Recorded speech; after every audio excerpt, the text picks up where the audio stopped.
in the scenario where there is an aide in the field who cannot see the visit that they're supposed to do, or where you have a client who gets respite services, you may want to add a scheduled visit on the fly.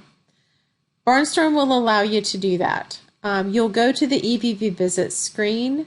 You will click on the patient on any of the visits for that patient. And then you'll click the button up at the top that has a plus mark on it for schedule. This is the Add Schedule button. So we'll click on that. And in this case, we're going to leave everything the same up at the top. The only thing that we're going to change is we're going to add a new visit for tomorrow. So I'm just going to change the date.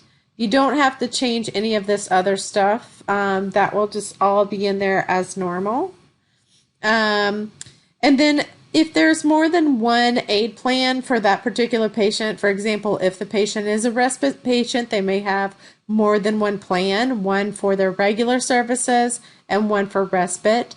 So you will just click on whichever plan you want and then reload the tasks. That will show you the list of tasks. You can click on Check All. And if there are any tasks that do not need to be performed on the visit that you are scheduling, you can uncheck those if you want to. And then you'll just click on the Add Schedule button. And that visit is now scheduled. I'm just going to go to tomorrow, and you'll see that that visit is on the schedule for tomorrow now. So that's how you would quickly add a new visit.